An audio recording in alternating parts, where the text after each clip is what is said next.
Welcome to Nerds at Church, a queer feminist podcast diving deep into faith, nerdery, and the Bible. I'm Pastor Emily, and I use pronouns like they, them, theirs. And I'm Pastor Kay, and my pronouns are she, her.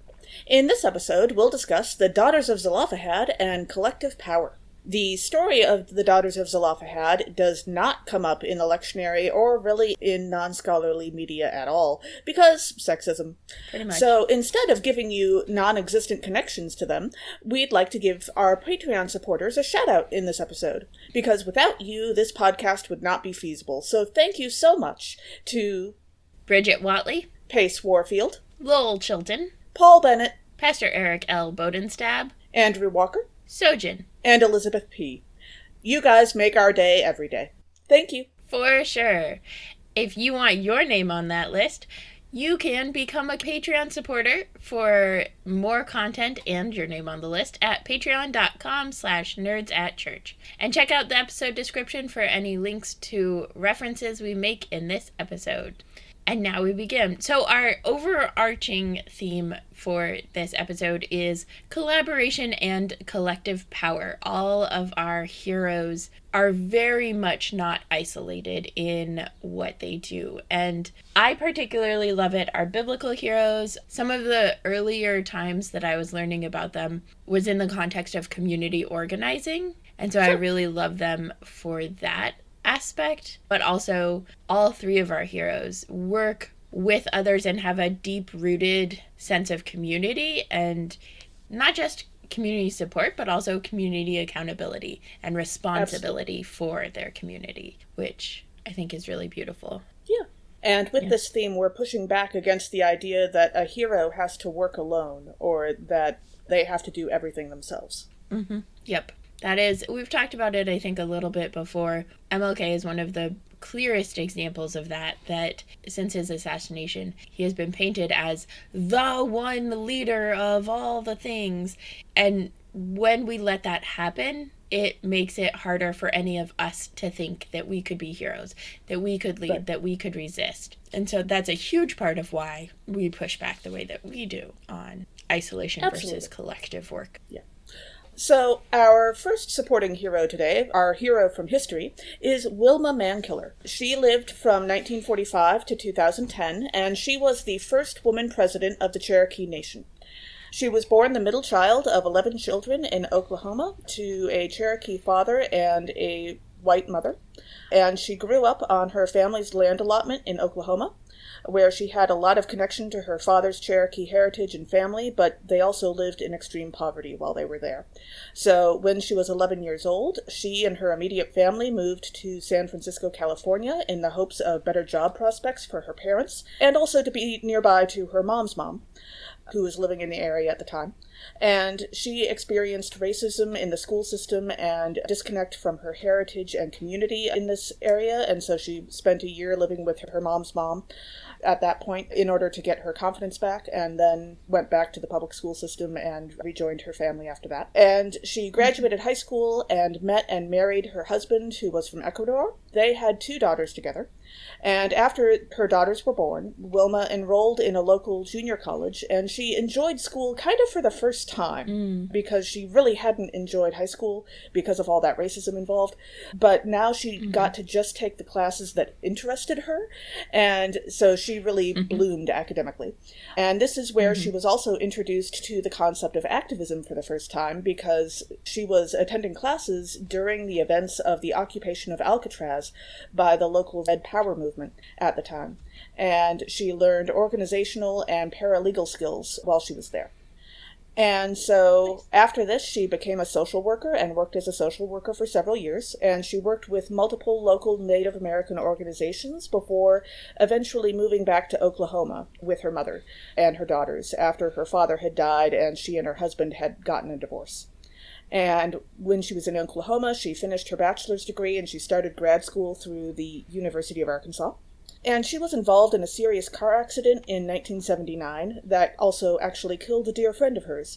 And this accident changed her approach to life. As quoted in a Wikipedia article about her, she was interviewed in 1993 on NPR, and she said, "I think the Cherokee approach to life is being able to continually move forward with kind of a good mind and not focus on the negative things in your life and the negative things you see around you, but focus on the positive things and try to look at the larger picture and keep moving forward. It also taught me to look at the larger things in life rather than focusing on small things, and it's also awfully hard to rattle me after having faced my own mortality. So the things I learned from those experiences actually enabled me to lead. Without those experiences, I don't think I would have been able to lead. I think I would have gotten caught up in a lot of nonsensical things." And so after that car accident and after extensive recovery from that car accident, she started working on healthcare and education-focused community development programs as a grant writer.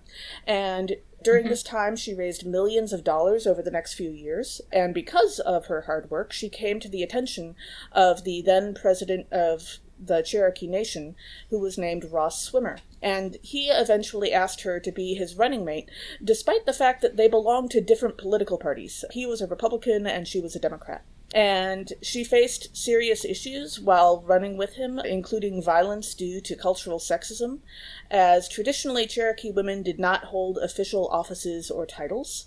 So she was actually the first person to run for vice president who was a woman.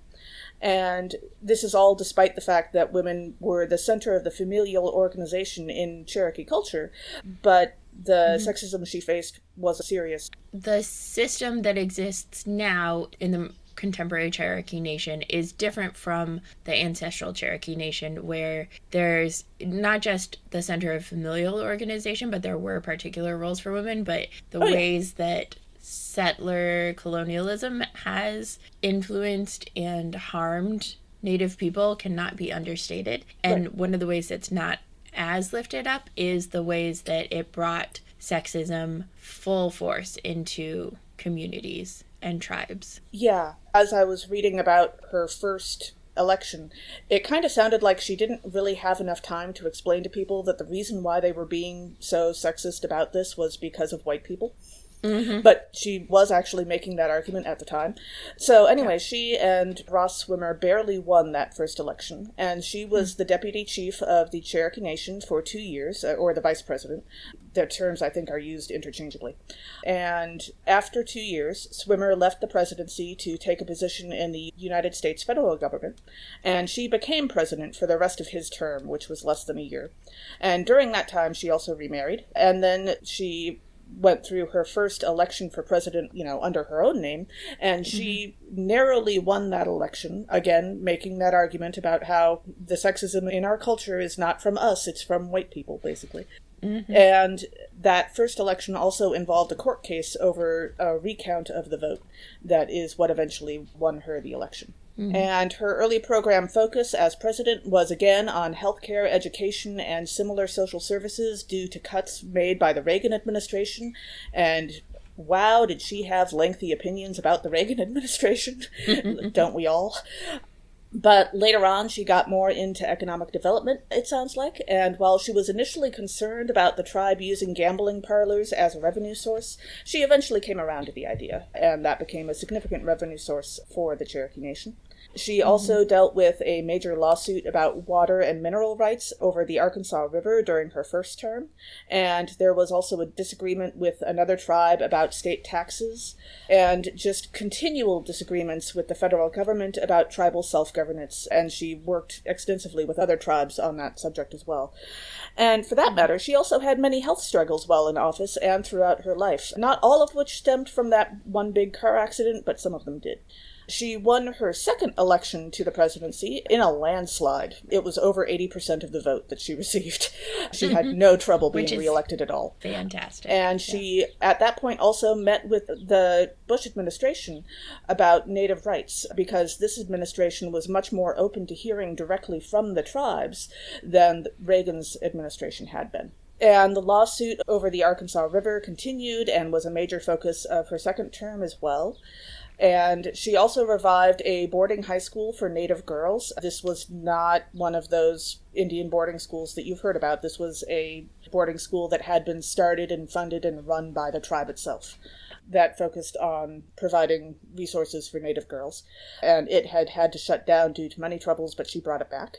And she also presided over a crackdown on artists who were not Native, who were selling artwork that they described as Native in style, and really was part of changing the laws about how all that works. And she also dealt with a big change in the legal issues over who could officially join the Cherokee Nation, and that remained a serious concern for her second term as well. Mm-hmm. During these years, she published her autobiography, and she also became close friends with Gloria Steinem. And she moderated a forum of all 545 Native tribes that were recognized at the time by the United States government in 1994. And then after she was diagnosed with lymphoma, she decided to not run for a third term, although the election following this was legally complicated and led to some issues with how her administration left office. It sounds like the next group of people running were just not very experienced because she'd been in charge for a very long time by this point. And so it was kind of messy on the way out. But she returned to activism at this point and also returned to the lecture circuit, despite having a second kidney transplant. And she edited and co-authored a few books on women's history and Native women's history in particular. And by this point, she had also received a whole bunch of honorary degrees from various universities like Dartmouth and Yale and so on from around the world. And unfortunately, she died at the age of 64 of pancreatic cancer, and her papers are now housed at the University of Oklahoma. So that is the story of Wilma Mankiller, the first woman president of the Cherokee Nation, who was also previously the first woman vice president of the Cherokee Nation. Mm-hmm. Yeah. She's fantastic. I have really loved her. And I heard about her first through learning about the work she did with water access for the Cherokee Nation before she was elected as deputy chief or principal chief. But yeah, she's fantastic. Yeah. Also, I really love that she was one of the candidates for the $20 bill in the campaign to put a woman on the $20 bill. Yeah, United States 20. She was a great candidate for that. I wish we had. I wish she had too, because there's also something so poetic about Andrew Jackson being replaced by Wilma Mankiller, the president who caused perhaps the most direct and very explicitly intentional harm to Native people out of all of them, being replaced by the first woman to be principal chief of the Cherokee Nation. It would have been just such beautiful poetic justice. Also, I think that, Harriet Tubman is a great one. Oh, sure. Harriet Tubman's an interesting choice because, she was so very clearly against capitalism. That it's like, okay, but yeah. Yeah, and I thought it was stunning how she had to fight through poverty, racism, sexism, and also a lifetime of serious health concerns. Like I said, she had 2 kidney transplants and a variety of other issues in order to improve the lives of her people and an awful lot of people. It wasn't just about Cherokee folks for her, it was about everybody. Yeah. And so for our tie-in to today's theme, throughout her life, she encouraged collaboration between many different Native-centered organizations of different tribes and regions, and also between women of all ethnic groups, in order to improve the lives of those living on the margins of society without access to a social safety net. Mm-hmm. Yeah. And I also thought, so as you mentioned in your summary, she was a liberal Democrat and served under a conservative Republican when she was deputy chief, and yet she was known as a uniter of all people. Yeah. And I think that is so essential to what community organizing does, to what collaboration and cooperative work does. And not that it takes what is in the middle between Republican and Democrat or between liberal and conservative and just takes the middle, but... Right. No, she wasn't a moderate. She was herself. Yeah, and she did so much progressive work, and she didn't compromise her values. And yet, somehow, she still managed to unite people. And again, this was back before we shifted from we have different ways of getting to the same end goal to we have different end goals because the way is the end goal in politics. But I also just have the, most recent presidential debate in my head that happened 2 days ago. And so I'm just like, she embodies so much of what good leadership does, both in the community organizing and the collaboration and cooperation, but also in the clear progressive values, clear values that don't get compromised. Sure. Even as there's other things that are compromises and that are creative ways of working together and stuff. It's almost like if you're willing to work together in good faith with people who you disagree with, you can actually get stuff done. Huh. Yeah, That weird. sounds useful. Weird. Mm-hmm. And so for media about her, there is a documentary about her called The Mankiller Documentary. And also the movie The Cherokee Word for Water covers one of her projects in Oklahoma about water. The Cherokee Word for Water was the movie I was trying to find when I found the documentary about her. Okay. The Cherokee Word for Water was my first main introduction to her, and we saw it in seminary. And yeah, I highly, highly, highly recommend The Cherokee Word for Water, and I'm excited to now know about the Mankiller documentary. Cool. And to check that out. Yeah. And then, of course, there's also her autobiography, Mankiller, A Chief and Her People, which sounds excellent. Mm-hmm. Yes. She's written a lot, so there's lots of other options too, but that is the big one. Yeah. So our other hero, our pop culture hero for this episode is Echo, who comes from the Marvel Cinematic Universe and Marvel Comics. And Echo, the superhero, is Maya Lopez, is the character's actual name. And in the Marvel Cinematic Universe, she is Choctaw and deaf. And she was born in Tamaha and then moved to New York as a kid after her mother's tragic death, and was raised by Wilson Fisk, aka Kingpin, after her dad was killed. Kingpin is evil. And so we just recorded our Deadpool 2 movie commentary, and I think it's interesting to see the different ways that Deadpool as an anti-hero and Echo as a hero who starts out on the villain's side, like how their journeys are both similar and different. But in the comics, Echo, Maya Lopez, is a member of the Cheyenne Nation with photographic reflexes, so anything she sees, she can do,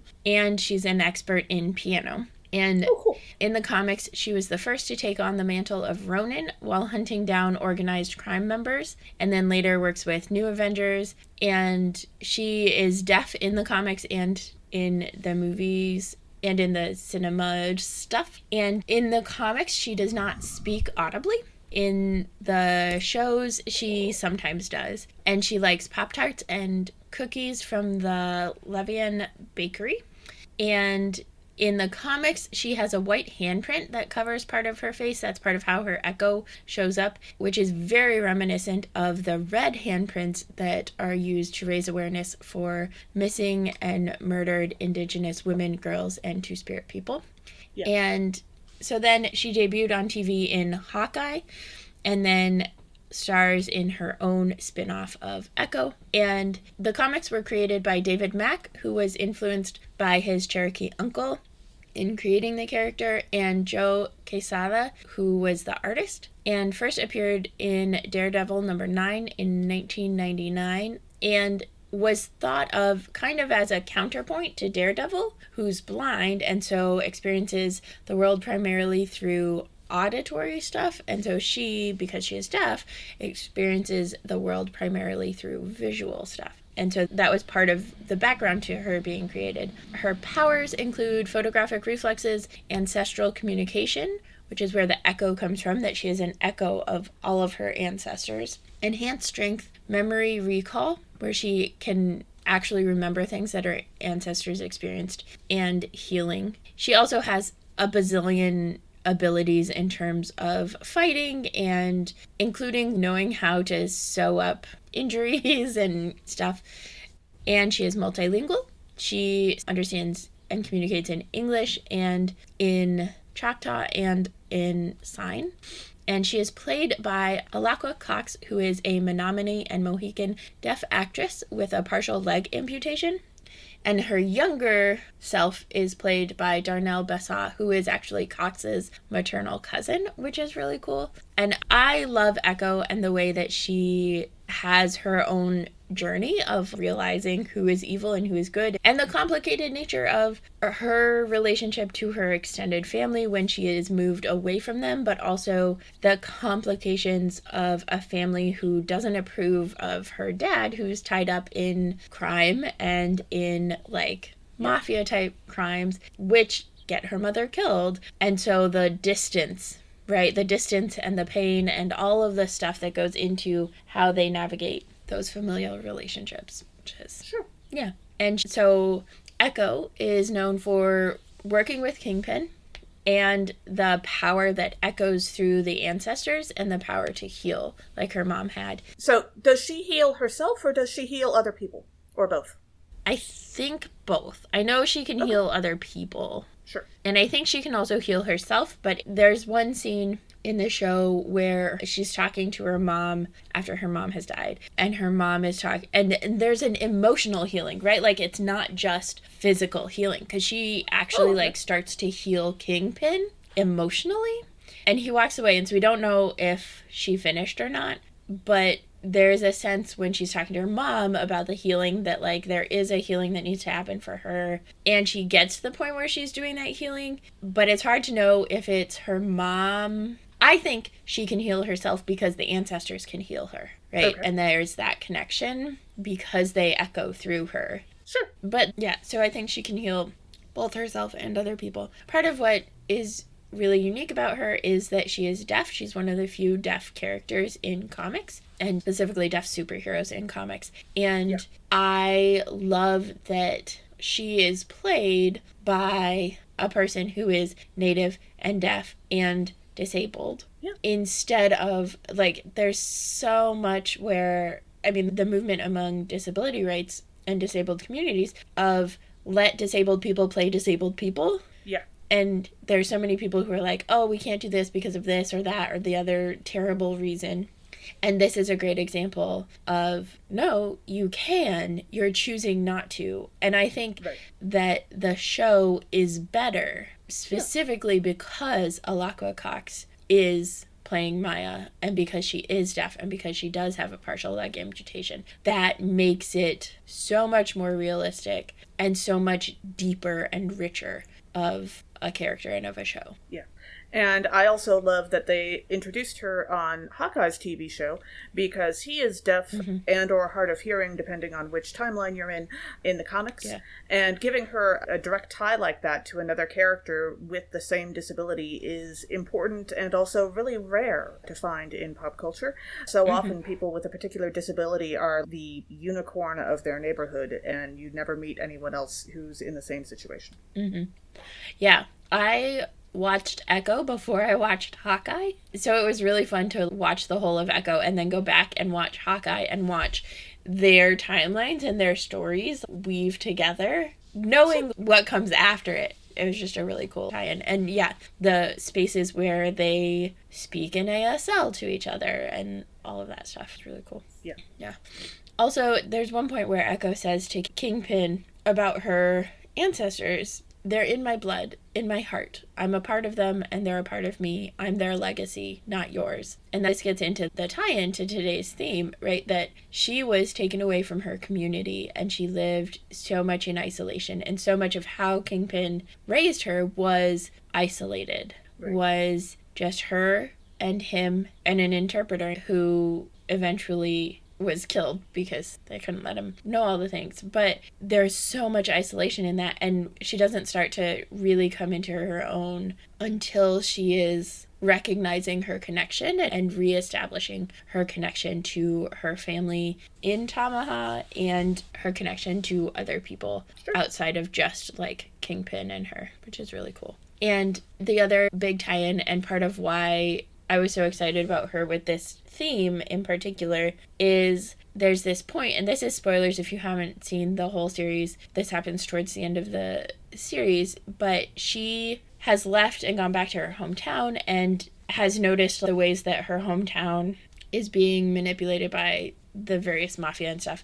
And so ultimately she disrupts that stuff, and she has a showdown with all the big bads at the Choctaw powwow. And in that, the power from all the generations and all of her ancestors, which has been kind of echoing and popping up throughout the show, comes into that place and empowers not just her, but empowers her and all of the women, like her cousins, her grandma, all of them, in this defense of the Choctaw people and in this defense of their people. And that's where Taloa Lopez, Maya's mom, echoes into her memories and says, you aren't alone. All of us that came before are a part of you because we echo through you. Echo. And so that's where echo comes from. And I just love that expansiveness of superpowers and of connection. And it makes so much sense in that context, right? Like, of course, that's how it's going to work. So, yeah, I just really love that part. Yeah. There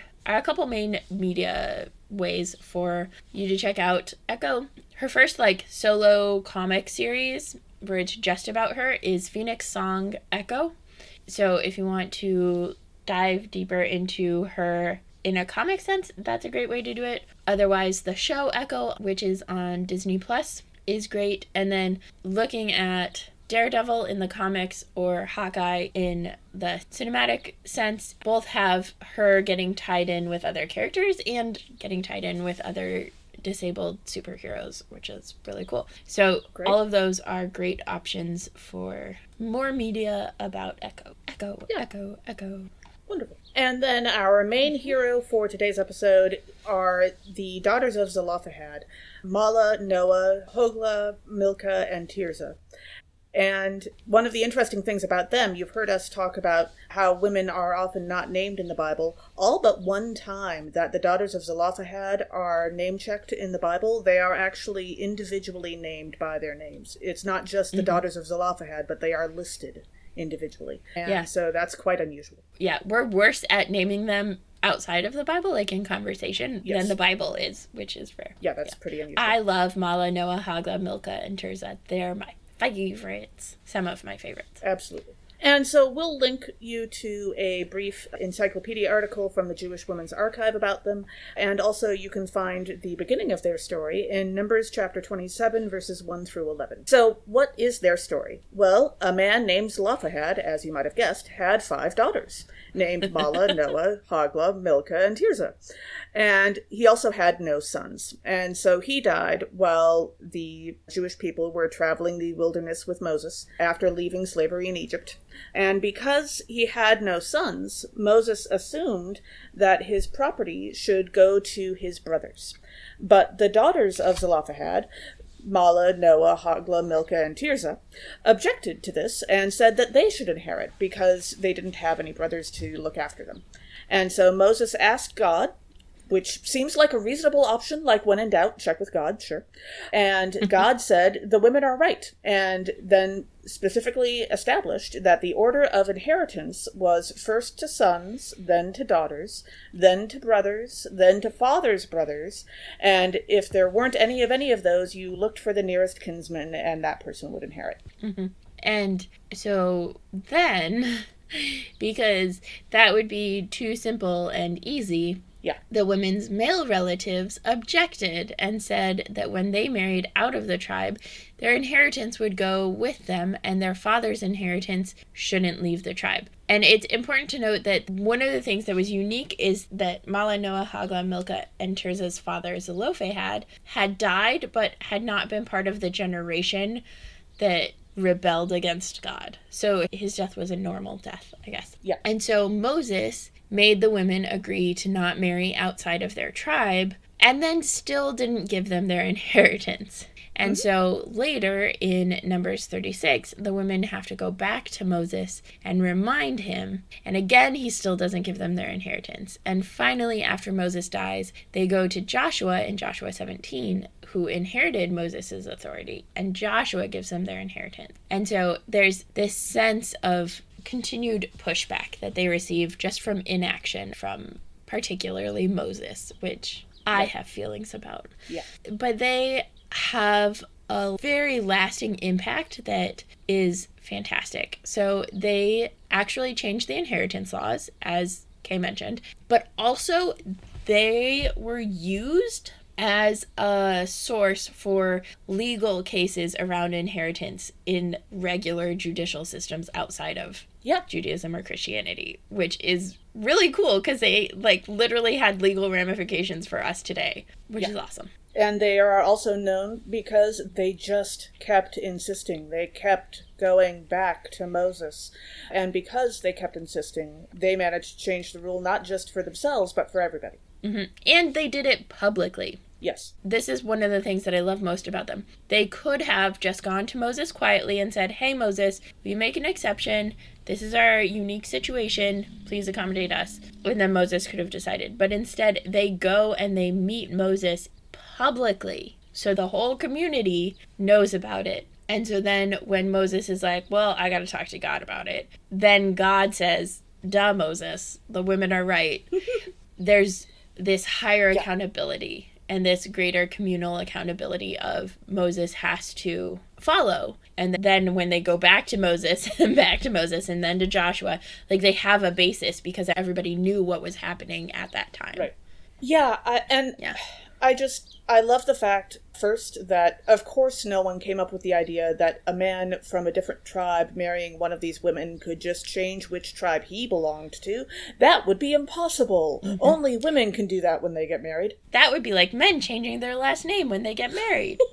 Weird. I actually know a guy who did that. Yeah, a little creativity could go a long way. I also love the fact that it's Moses who is so stubborn about refusing to give them their inheritance, because a guy with a sister like Miriam should know better. I realize this is entirely made up, but in my head, when I imagine Moses going about his business after refusing them the first time for the rest of his life until he died, I like to think that Miriam was following him around, banging on her tambourine, and telling him that he should give the Daughters of Zelophehad their justice. Yes. He really should have known better. Yeah, he should have. He should have times like a million. Yeah. And so their tie-in to today's theme is that the sisters stuck together and they kept insisting on what they needed, and in the end they changed the rule for everyone. They also very much give me a flashback to, well, I guess a flash forward, to Jesus' story of the persistent widow who kept banging on the door of the unfair judge, and he finally gave her justice, not because she deserved justice, but because he just wanted to go to sleep.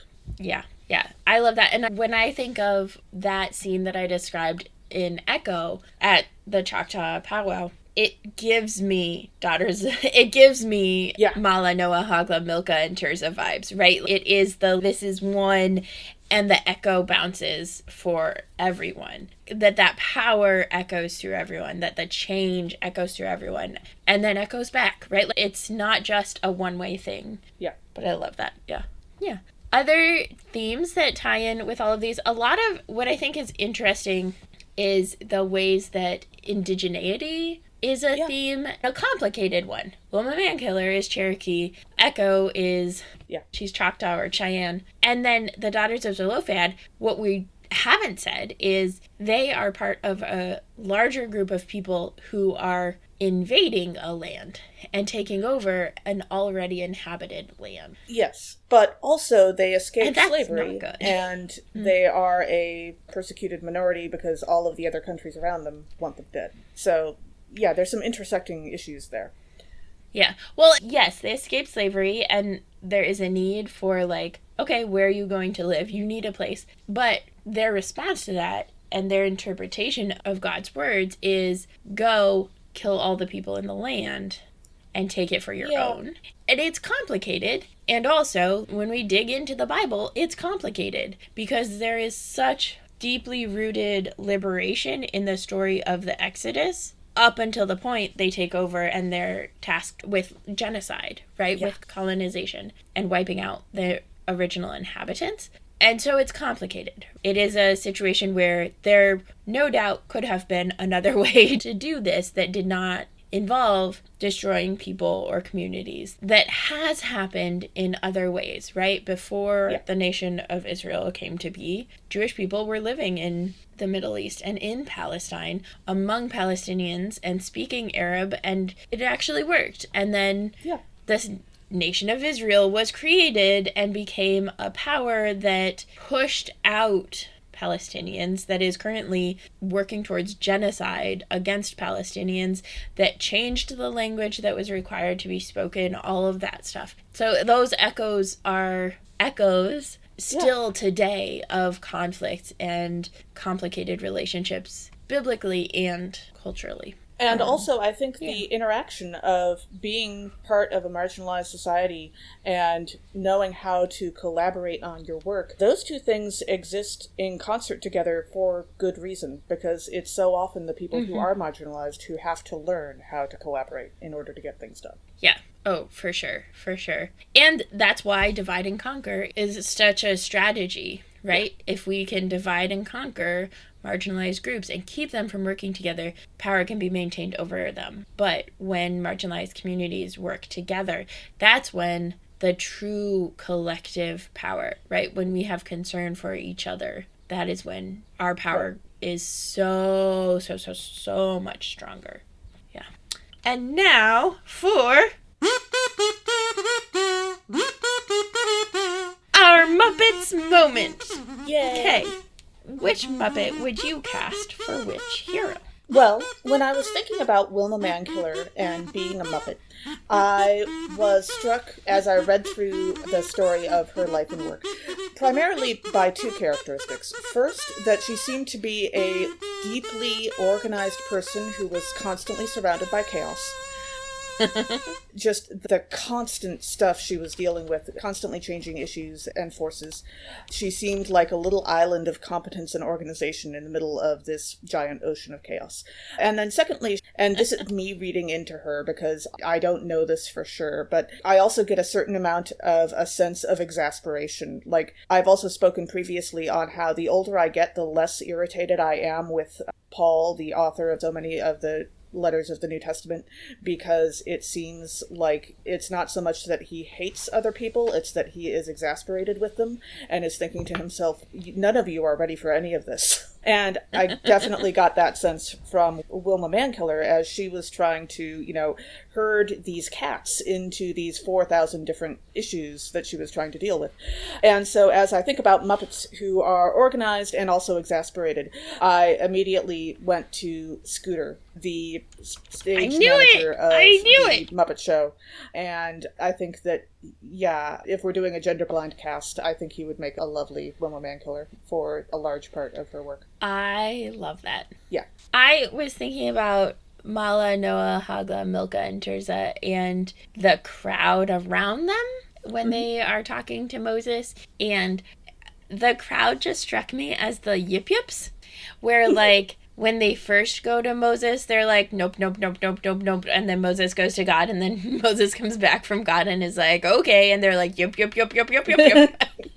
And just like that switch that they do was, that I was like, that has to be where I'm at right now. Yeah. Yeah. Yeah, I think my thought that I had as I was trying to cast the Daughters of Zelophehad, my first instinct was anytime you need a crowd of Muppets, of like more than 4 Muppets at a time, so often it is the Yip Yips, actually. But the thing is, you know what? The Yip Yips don't have individual names, and the Daughters of Zelophehad do. Yeah. So they can't be the Daughters of Zelophehad. I love them as the crowd, that's great. Yep. Or even, like, I suppose it would be chronologically incorrect, but they sort of strike me as a Greek chorus for Moses. Paul would probably love that. But yeah, they can't be the Daughters of Zelophehad, but they do work great as a Greek chorus for Moses. And the daughters themselves, I don't know, I would love to see them as Miss Piggy's cousins or something, because they do all need their individual names, and also they have to be incredibly stubborn. So yes, I was thinking about that too, because I was like, I mean, Miss Piggy, but also, you can't just cast Miss Piggy 5 times. Right. But Miss Piggy does have an extended family, and I think that, And, if that ends up with the Daughters of Zelophehad also being from space, I'm okay with that. That's fine. They can be from space. Just to keep echoing season 4 into season 5. Right. I love that. I think that is fantastic. Yeah. I mean, okay, there's Miss Piggy, Annie Sue. I'm just looking at all the ones that look like they're related to Miss Piggy. Denise, Miss Poogie, Spamela. Well, and also, what if we had Janice as the oldest daughter, so that she could sing of all of the various issues? Yeah. Because we don't know that she's not related to Miss Piggy. I mean, I don't know. It's true. They're all Muppets, right? Yeah. Oh, so that is 5, but... I was thinking we weren't actually including Miss Piggy herself. Oh. Or Miss Piggy could be Miriam, following Moses around with a tambourine. Yes. Yes. I love that. I think it is spectacular. Great. Awesome. Yeah, I love this. I love this casting. Nice. So, thanks for joining us, and our theme music was by Rachel Meyer-Laughlin, Muppet music was by Brenda Boss, and seasonal artwork was by Pace Warfield, who's also one of our Patreons. Catch us next time when we'll dive into Jesus! Woot woot! And Jesus! And Jesus! This podcast has been produced by us, Kay Rohloff and Emily Ewing. For more fun, check us out on Twitter, Facebook, and Blue Sky at Nerds at Church, or contact us at nerdsatchurch@gmail.com. Also, if you like what you've heard, rate us or leave us a review on Apple Podcasts, Facebook, or wherever you catch your podcasts. If you want access to our uncut guest episodes, merch discounts, movie commentaries, and more, support us on Patreon at patreon.com/nerdsatchurch. Starting at just $5 per month, it is way cheaper than a legal battle over inheritance. Yeah, absolutely. Also, let us know on Blue Sky, Facebook, or Twitter which Muppet would you cast for which hero. As the ancient Christian said, Pax Vobiscum.